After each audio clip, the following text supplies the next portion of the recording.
Bapak. Ada yang bisa dibantu? Enggak Bu, saya nyeri dada. Oke, Bapak nyeri dada ya. Bapak duduk di sebelah sini aja, Bapak. Sebelum masuk saya cek suhu dulu ya, Pak ya. Oh ya, suhunya 38 ya, suhunya tinggi. Bapak, apa ada pemeriksaan COVID sebelumnya? Ada Oh, ada. Kapan itu, Pak? kemarin lagi. Oke, itu cek apa, Bapak? PCR. Oke, hasilnya apa? Positif. Oh, positif ya, Pak ya. Sekarang Bapak ada keluhan demam, Tidak. batuk, Tidak. pilek, Tidak.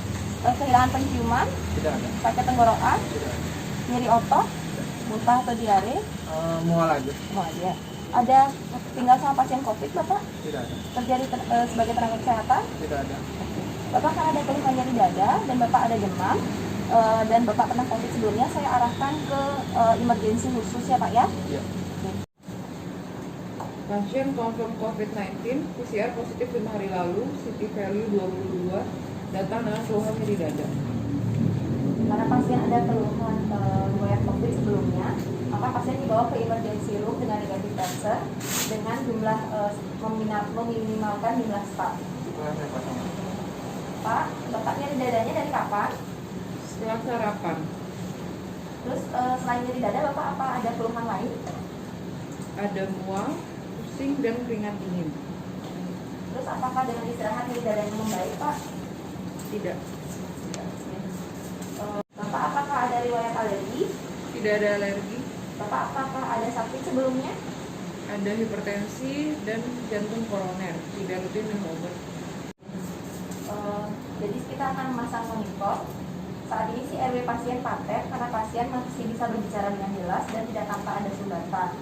Kemudian kita akan mengecek breathing pasien. Kita pasang monitor pada pasien. Ini siapa ya? Kita pasang monitornya.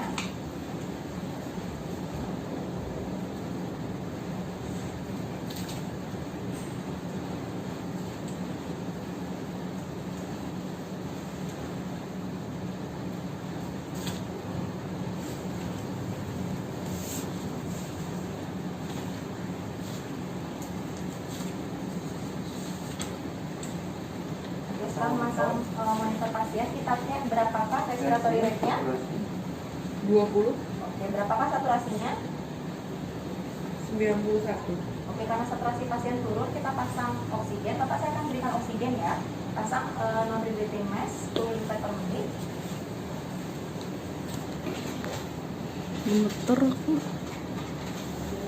Kemudian posisikan pasien semipolar, naikkan head up 45 derajat. Oke, oksigen sudah terpasang. Kemudian kita cek lagi monitor setelah oksigen terpasang, berapakah saturasi pasien. 98, Jadi dari breathing sudah stabil. Kemudian kita cek sirkulasi, kita raba nadi arterialisnya. Bagaimana dari saat perabaan? teraba lemah dan cepat, Oke, kemudian kita raba akralnya, atas dan bawah. dingin berkeringat, CRT 3 detik. Jadi kemudian kita cek monitornya berapakah tensi pasien. 84/56. Jadi karena pasien ini hipotensi dan ada akral dingin, maka kita akan berikan infus dan selalu tolong berikan HCl 1 sampai dengan 200 cc.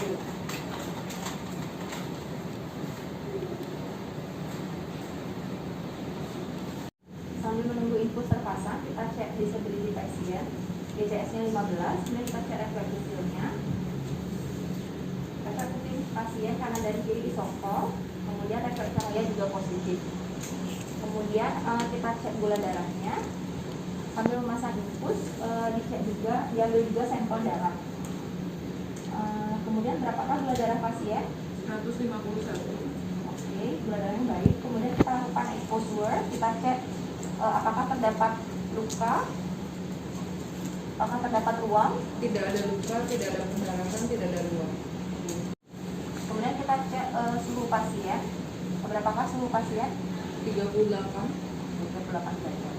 Setelah kita mengecek suhu pasien, kita cek EKG pasien, bagaimanakah irama EKG-nya.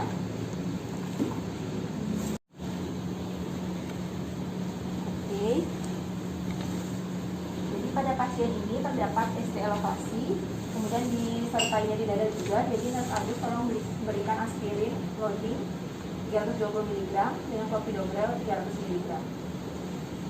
Aspirin Jam sebagai dokter 260 oral loh ya. Kemudian tolong catat di jam pemberiannya, dokumentasikan. Kemudian observasi kembali gambaran EKG pasien, apakah ada perubahan?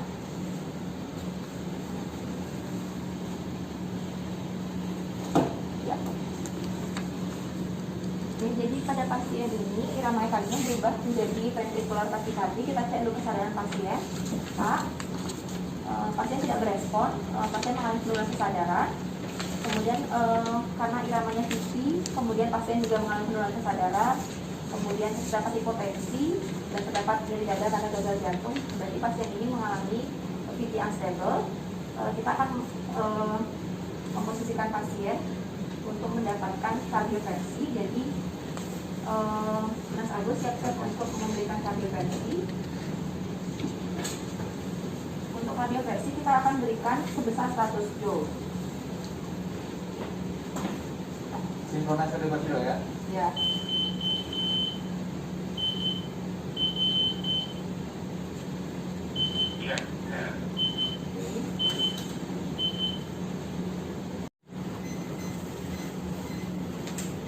Synchronize kardioversi 100 joule. I'm clear, you are clear, everybody clear. Clear.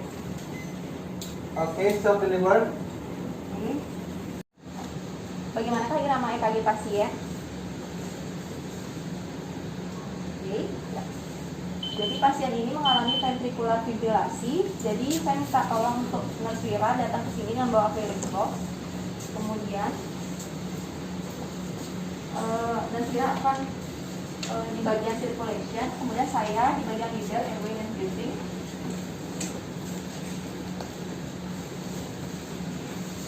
Kemudian nurse Agus akan membantu saya di bagian breathing dan dokumentasi. Tolong berikan oropharyngeal airway. Karena sudah start CPR. Oropharyngeal airway terpasang. Kemudian berikan ventilation back mask.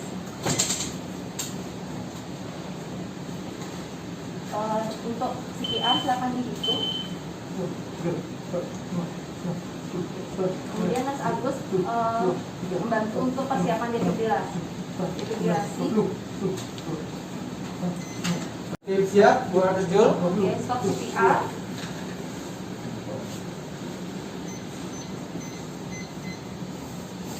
I'm clear, you are clear, everybody clear. Clear. Stop delivered. Start CPR lagi. Kemudian Mas Agus tolong catat untuk pemberian defibrilasi. Kemudian setelah itu siapkan epinefrin 1 mg.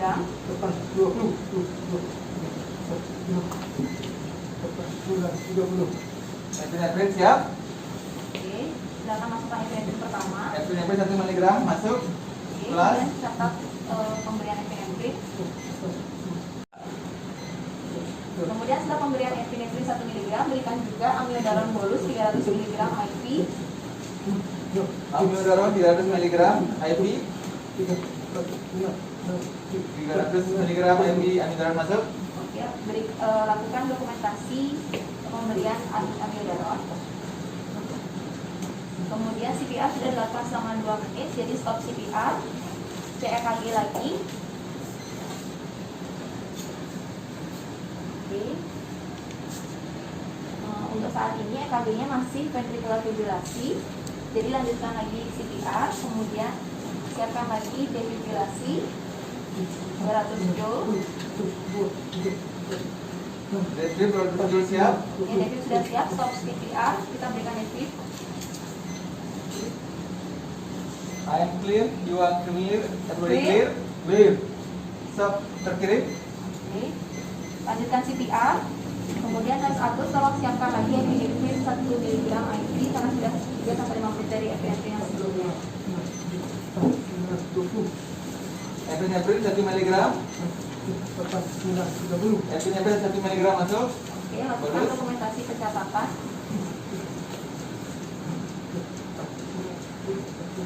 Kemudian siapkan amiodaron yang kedua dengan dosis 150 mg IV bolus. Amiodaron 150 mg. Oke, lakukan lakukan dokumentasi pencatatan. Kemudian karena CPR sudah 82 menit, stop CPR, cek EKG. Oke, pasien mengalami asisto, lanjutkan CPR.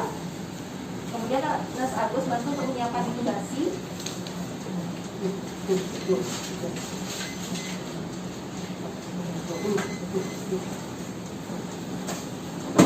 Jadi pada saat CPR itu dilakukan dengan kecepatan 100 sampai dengan 120 kali per menit, kemudian dengan kedalaman 5 cm, kemudian minimal interaksi dan harus diperhatikan chest recoil. Posisi siap. Oke, kita lakukan intubasi, lepaskan modelnya, kemudian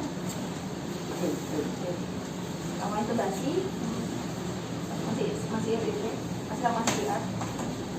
Oke, kita masukkan intubasinya selama kurang dari 10 detik. Oke, intubasi terpaksa. Lalu kalau masuk saya, tolong dibantu untuk menekan. Saya akan mengecek suara nafas pasien. Stop CPR dulu. Kita akan mengecek suara nafas pasien. Oke, suara nafas kanan dan kiri sama. Lanjutkan CPR. Oke, saya akan mengambil airway dan titik. Dokumentasi. Oke, kemudian dokumentasikan pemberian intubasi pada pasien. Kemudian cek apakah sudah juga termometer epinefrin sebelumnya.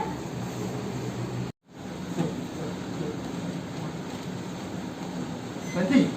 Oke, Nurse Agus siap-siap untuk mengganti CPR. Oke, kemudian karena epinefrinnya sudah lebih dari 3 sampai dengan 5 menit dari epinefrin sebelumnya, Nurse Vira tolong siapkan epinefrin 1 mg IV bolus. Epinefrin masuk. Oke, dokumentasikan pemberian epinefrin. Oke, setelah pemberian epinefrin kita sudah melakukan CPR selama 2 menit, jadi stop CPR. Kita cek ulang irama EKG. Oke, jadi irama EKG ini masih asistos, lanjutkan CPR. Kemudian untuk penyebab dari pasien ini itu bisa disebabkan kondisinya karena 5K dan 5T, yaitu hipoksia, hipotermia, kemudian hipovolemia, hidrogen ion, hipo atau hiperkalemi. Kemudian 5T itu bisa karena tension pneumotoraks, kemudian kardiak tamponade, toksik, trombosis paru atau kardiak. Kemudian apakah sudah juga termometer dari epinefrin sebelumnya? Sudah. Oke, berikan epinefrin berikutnya.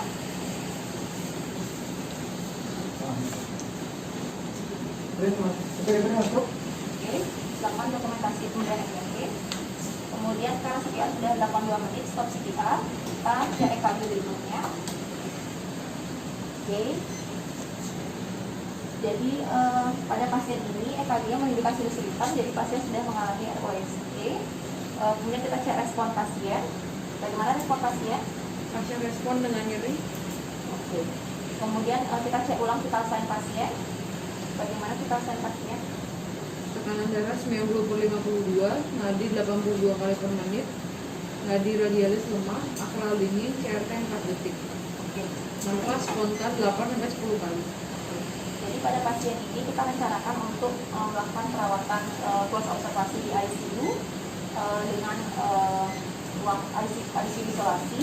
Kemudian kalau memungkinkan disiapkan untuk cath lab.